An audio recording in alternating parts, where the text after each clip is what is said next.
I have received the courageous speech of Honorable Minister with rapt attention, and I wondered where he got such a courage to explore the entire cock and bull stories in the Parliament. Sir, Madam, I dare to say the Honorable Minister, please go through your speeches tomorrow by text. Compile the text and do tally with the JPC report and the documents submitted with the JPC. If it tallies, I will resign from this house. You recall your memory. When you introduced this bill, you said what prompted to introduce this bill.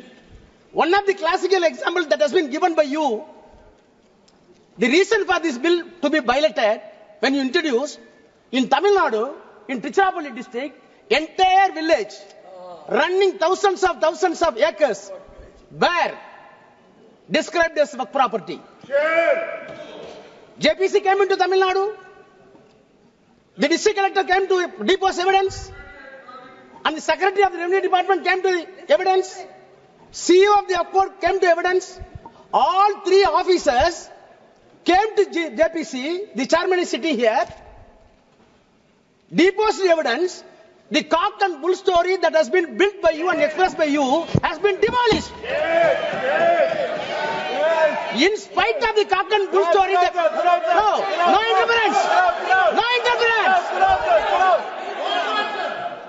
Having said the cock and bull story, now we are coming at new cock and bull stories to say the Parliament was given to work board. Sir, Madam, the irony is that the minorities' rights are going to be protected by way of this bill, where the party is having no members of Parliament Muslim community. There is no Muslim MP to introduce and pilot the bill and support the cause of the bill. They are not able to produce a single member of Parliament, and they are giving moral advice to us how the secularism can be protected. Madam Chairperson, today it is a remarkable day for the Indian Parliament to design our destiny, whether the country is going to travel, whether the secular country is going to travel in the path which was well beaten by the forefathers of the freedom fighters on the Constitution, or a negative path as decided by the communal forces in the country. Sir, I want to start my debate, my speech, by quoting the Tamil Nadu Assembly passed a resolution. The resolution was moved none other than the Chief Minister of Tamil Nadu, Mr. M.K. Stalin.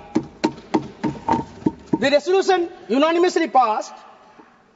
The stand that I quote, our stand, the work bill introduced by the Parliament against minority rights, against religious freedom, unconstitutional, contrary to the purpose of work, inconsistent with judicial findings, unnecessary and confusing.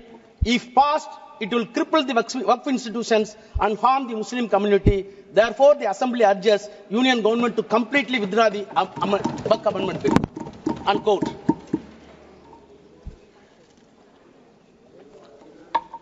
Madam Chairperson,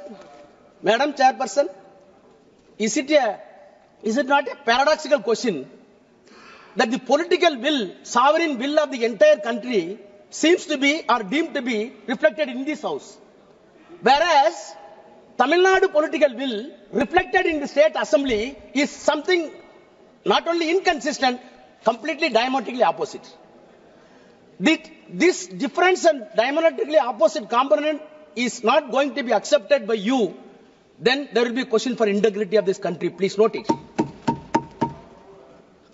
Madam Chairperson, I want to take back the House in the year 1949, soon after the independence, when the Constitution was made, the Constitution making process was on.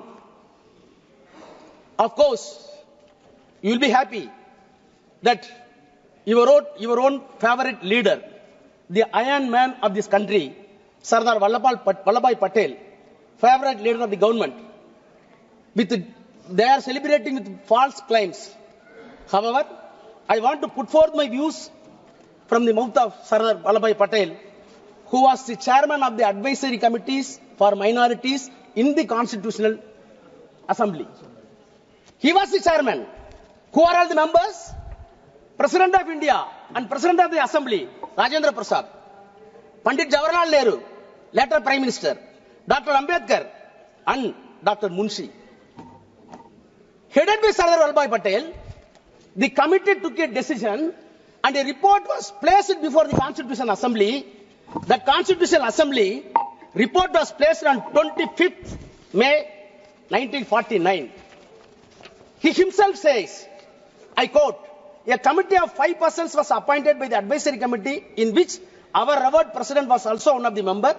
Pandit Jawaharlal Nehru, myself, Mr. Munshi and Dr. Ambedkar were the members of the committee. The committee met and made its report in February. Unquote. Finally, he placed the report and moved in the Constituent Assembly. What was his prayer when he was moving? I quote again. If they, that is Muslims, I quote, if they really have come honestly to the conclusion that in the changed conditions of this country, it is in the interest of the all to lay down real and genuine foundation of a secular state, then nothing is better for minorities than to trust the good sense and sense of the fairness of the majority and to place confidence in them. First part, unquote. Second part is very important. Again I quote. So also, it is for us to happen to be the majority to think about what the minorities feel and how they are treated. But in the long run, it would be in the interest of the all forget that there is anything like majority and minority, this country and that India, there is only one community. With these considerations, sir, I beg to move that report may be adopted, unquote. This is the voice of Sardar Vallabhbhai Patel in the Constitutional Assembly. You are celebrating See, now the problem is we want to harvest the legacy of the Sardar Patel. Those who wanted the legacy of the Sardar Patel in the constitutional terms are opposing the bill. Those who wanted to erect the statue of Vallabhbhai Patel and erase the concept of Vallabhbhai Patel wanted to support this bill. That is the problem. Sir, if I am permitted to go to the genesis of the work, which was originally enacted in the year 1954. After that, the act was amended frequently 59, 64, 69. Thereafter, comprehensive amendments were made in the year 1984. My sincere question to the Treasury benches and the Honorable Minister. Right from the 1984, whenever amendments were brought in this House, there was a basis. There were deliberations. There were consultations with stakeholders, which was appointed by either by the Parliament or by the President of India or the Prime Minister of India. 1984 amendment came into existence on the basis of the report submitted by the Waqf Enquiry Committee appointed by the Government of India in the 1970 by the Parliament. So a committee was formed in the year 1970. The report was placed. After 14 years, the amendments were made. I surprised when I went through the document in 1970. What a beautiful and sensible deliberation took place in 1970. In spite of that, the protests were made against 1970. Late, it came in 1984. Madam, if at all so many recommendations were made in 1970, in 1984, the Parliament was enabled to take 2 amendments. One is for limitation, which was extended to 30 years for the work properties. The second one is the act applicable to the evacuee properties. No other provisions were implemented. Not because of the protests of the Hindus, the protests by the Muslims themselves. It was fairly accepted by the Nehru and government. After that, 1995 Act came into existence. I am an antibiotic, so that I have to take. See, what I wanted to impress upon the minister and the house, whenever the amendment came into existence, on the reasonable basis, on the institutional outcome, the amendments were done.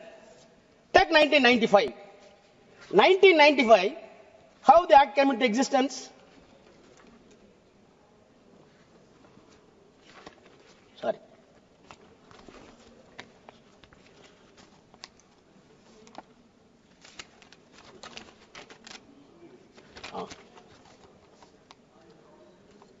In 1985, the reason, statement objection reason, para 2, I quote, comprehensive amendments of the Waqf Act were made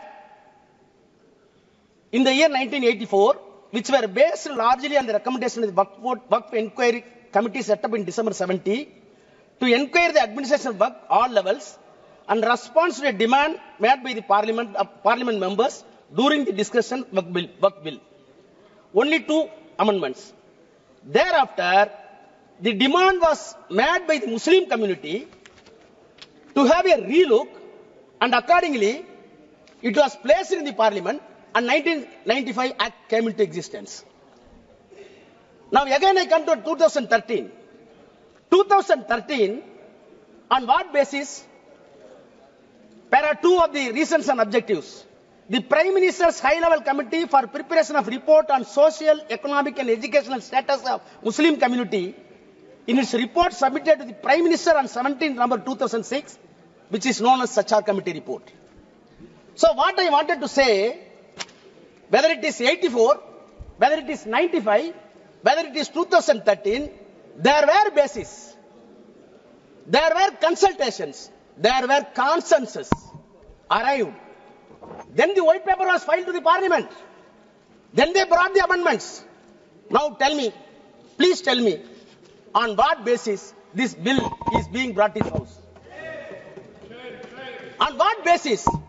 You can say so many stakeholders. How many stakeholders came to the JPC and substantiated our claim? Nothing. Sir, madam, all right. The way in which the bill is brought and piloted is still itself is something surreptitious measure. Surreptitious. Now, I am coming to the objects and reasons of the present bill. The present bill says they are admitting, para 2, based on the recommendations of the High-Level Committee, under the chairmanship of Justice Sachar, and the report of the Joint Parliamentary Committee on Waqf, the Central Waqf Council, and after having detailed consultation and other stakeholders, comprehensive amendments were made in the year 2013. Your admission, unquote. Then you start the same paragraph, I quote, despite the amendments, please hear, despite the amendments, it has been observed that the Act still requires further improvement to effectively address issues related to the powers of the Waqf Board, registration and survey of the properties, removal of encroachment, including the definition of the Waqf.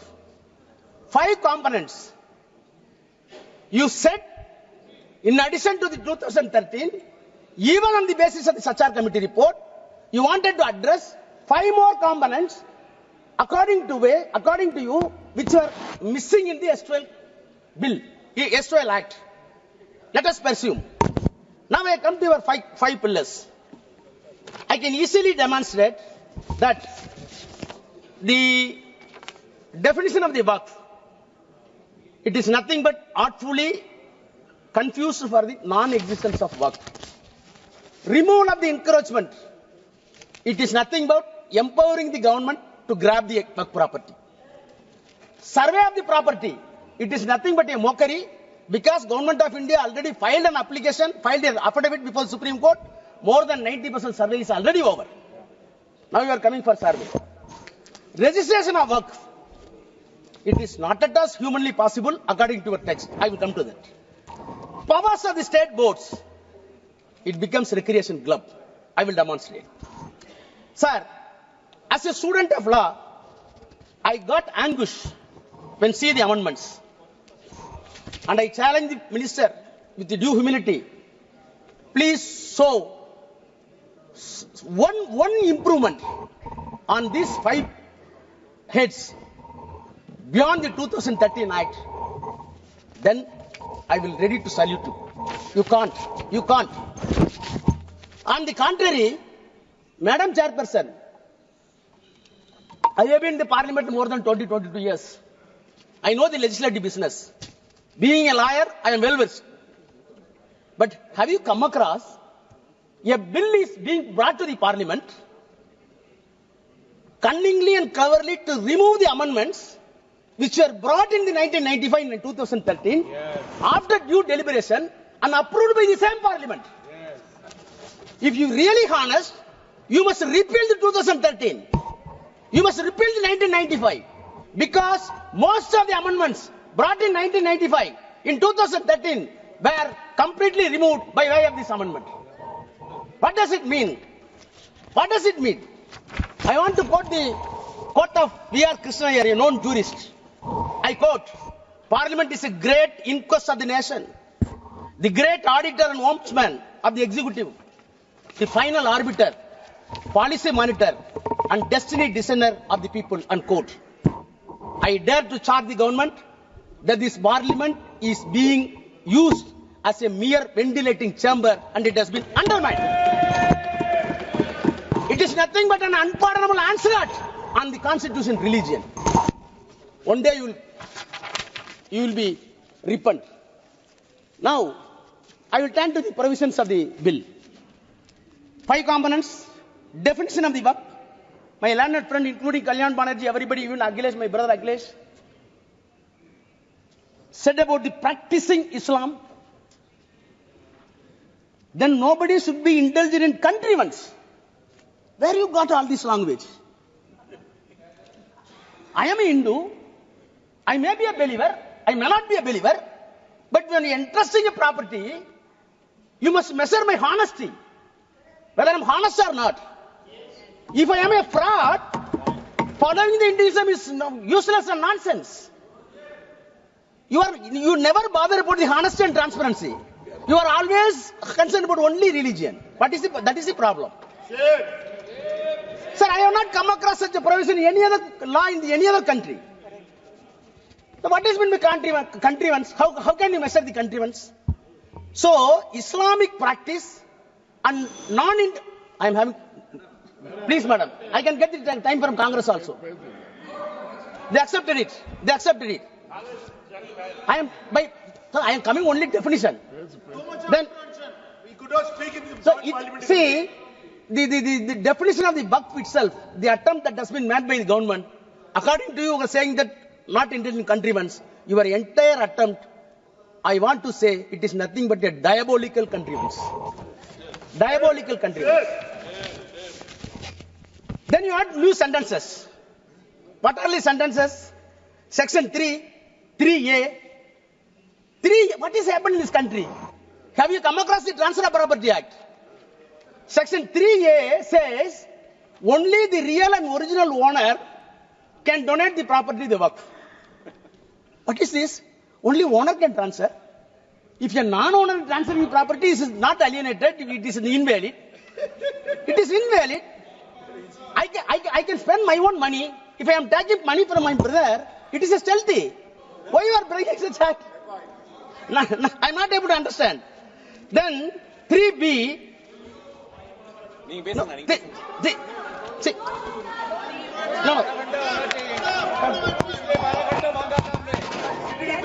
और इसीलिए इन्होंने 4 घंटे मांग रहे थे. Madam, it's a serious issue. Now, all these things are introduced new. Subclass 3C. Any government property identified or declared as Waqf property before or after the commencement of the act shall not be deemed to the Waqf property. How many lawyers in the house I didn't know. how government property identified and declared as a work property. Who identified? Government. Who declared? Government. Who investigated? Government. You will declare, you will identify, this property is my property and it will not deemed as a work property.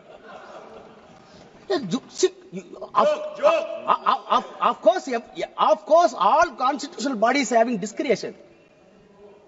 Justice Patanjali in 1960 said, yes, we are having judicial discretion, but judicial discretion should not be a caveman discretion. Your discretion here is caveman discretion.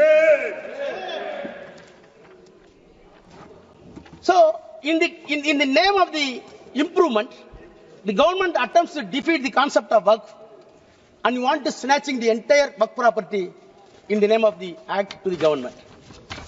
Coming to the second, survey of the work properties and removal of the encroachment. That itself is contradictory. Survey of the property is affirmative. Encroachment of the work property is negative. You wanted to club it more in one. Section 4, Madam Chairperson, survey of the property for the work. In the S2L Act, in the present Act, a survey commissioner has been designated, appointed by the government, independent to the government. He is not an independent government officer. So when dispute comes to the government and the work board, the independent officer must follow the civil procedure code to investigate the title and come to a conclusion. He is a civil court. Now, survey commissioner has been replaced with the district collector. Yes. My honest question is, any dispute between the work board and the government, how a collector can be a judge? You know the principle of natural justice. No one can be a judge for his own cause. Yes. Same collector is sitting and he is deciding who is the owner of the property. Unknown to the law, unknown to the criminal jurisprudence, unknown to the entire legal fraternity. जमीन लेना चाहते हैं. How collector can investigate? Then this bill want to revisit the encroachment.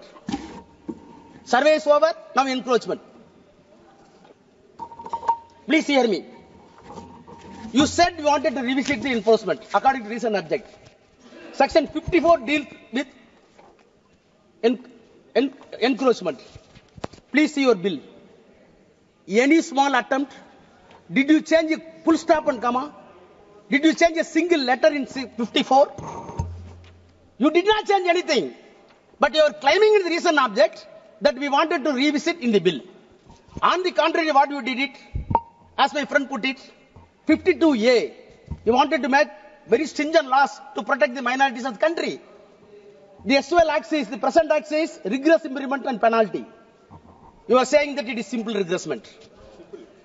Simple imprisonment. And the offence committed in that work part presently is cognizable and non-bailable. You are making it bailable. I want to recall the Bilkis Banu. The same thing is happened here also. The next, sir, then tribunals. In 1995 and 2013, Madam Chairperson, as a student of law, again saying, the creation of tribunal itself, we want to segregate the lengthy process of the judicial process in the civil court and high court and supreme court. That is why we are having so many tribunals. Telecom tribunal is there, income tax tribunal is there. Why? There were a lot of cases in the civil court, district municipal court, subordinate court, then district court, then high court. So such a simple and peculiar matter should be referred to the specific court for which the constitution permits you constitute a tribunal. You constitute a tribunal and very clearly said tribunal decision is final. Why it is final? Already survey commissioner has been conferred with the civil court. He is not an individual man. He is an institution under law. He is following CPC. When he is following Civil Procedure Code and Indian Evidence Act, the S2L Act, he himself is court, first court. The second court is tribunal. Third court, it is permitted in the law, on sub motu or on application, it can go to high court. Where is your problem? Where is your problem? But you wanted to say, tribunal is not final, we will decide. What type of jurisprudence we are having? Then come to the registration. Madam, registration. 36(1). 36(1). Earlier, 5 minutes. Please, 5 minutes. I will take my time. So, no. Yes, minister is having patience. Time बढ़ाइए आप. Registration. आपको इसमें भी जल्दबाजी करना है. Okay, tell. Registration. Come to the registration. Come to the registration. Earlier, the work property can be declared by virtue of section 36(1) as work property after the due process. What are the process? In the act itself says. Now, you want to bring 7A. What 7A says? 7A is a peculiar provision which will defeat the entire work properties. I will read, please permit me to read section 7. Huh? No, section 7. 14. 7 here. Section 7. Oh, no. No. What is removed? 7A. Sorry, Chairperson.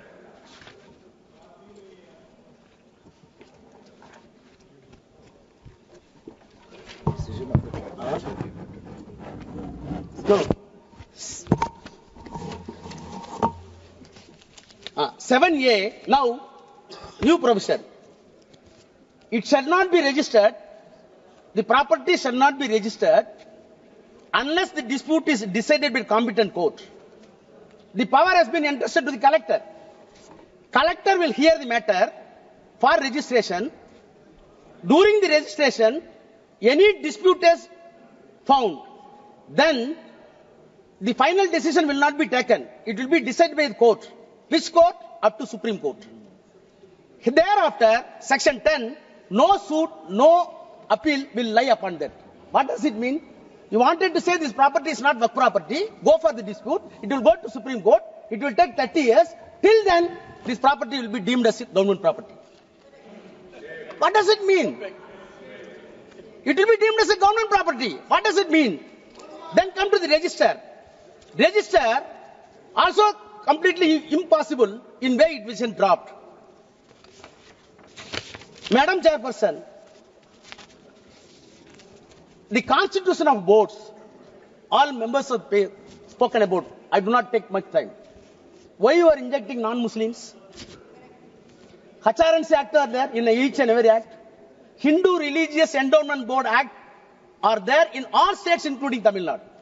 What happened in Tamil Nadu? In one temple, so many acres of lands were available under HRNC. Out of the income, HRNC board decided to run a arts college. Arts college. Recruitments were my professors. On merit, one Muslim came. Immediately, RSS and Hindu Munnani gave a categorical statement. It is our property. Why you are accommodating a Muslim professor?